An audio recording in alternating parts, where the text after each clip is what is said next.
your girl Toya, your sex therapist and master sexpert with Toy's Toy Box, and welcome to another episode of Sex on Sunday. On this episode of Sex on Sunday, we are going to entertain a topic that can be sensitive for some, but enlightening to others. And that topic is plugging, touching, poking, rubbing the male hole. Please forgive me if I don't use technical today. I just want to make sure I speak in a language that is clear to everyone.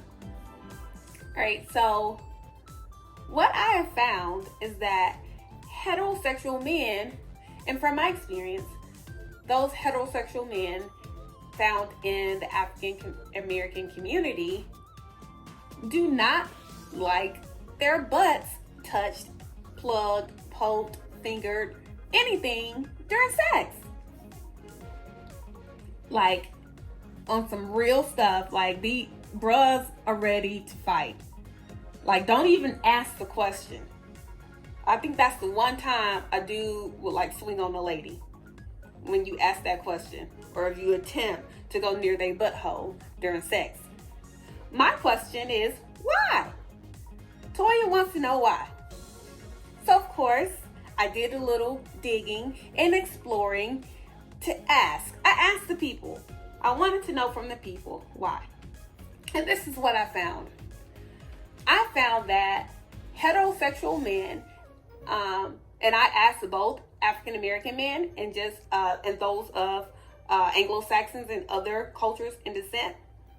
Why is it that you shy away, and not all men, but most of them shy away from having their butts plugged or fingered or touched during sex with their lady?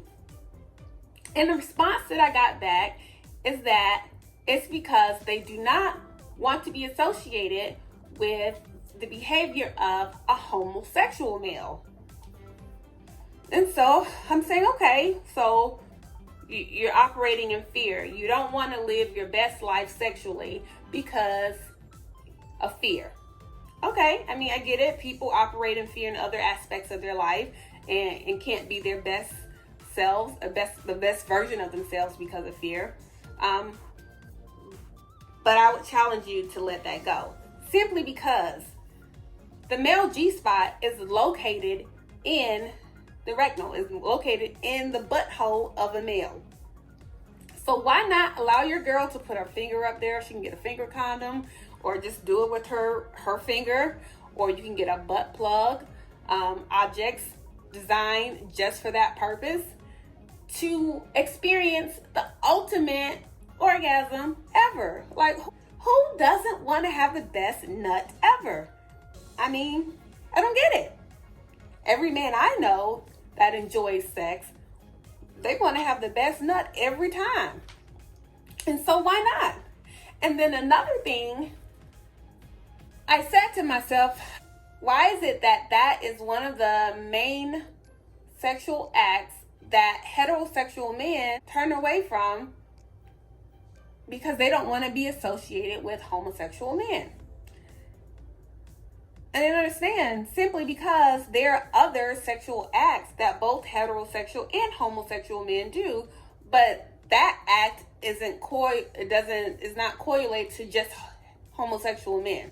So for example, heterosexual men love to get their dick slobbed on. They love to get sucked up.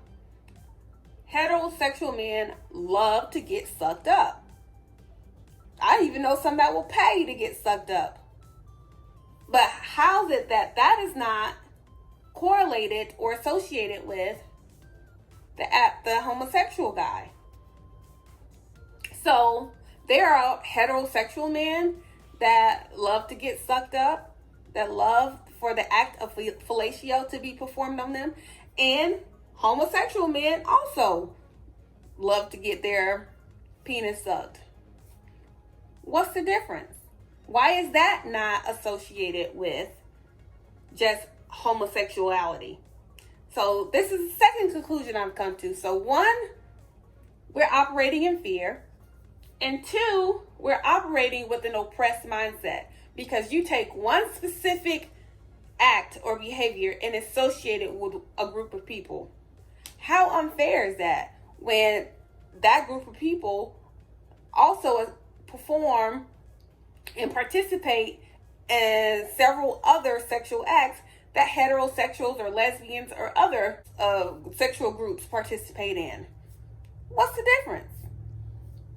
So I challenge you to be open-minded, and especially if you, as a heterosexual male, if you have one partner that you're consistent with, if you're married, why not try it? What do you have to lose? But you have a lot to gain. So I challenge you to increase your sexual intelligence, and until next time, keep it sexy. Please like us on Facebook, follow us on Instagram, and subscribe to our YouTube channel. Drop your comments below. Happy Sunday and have a great week.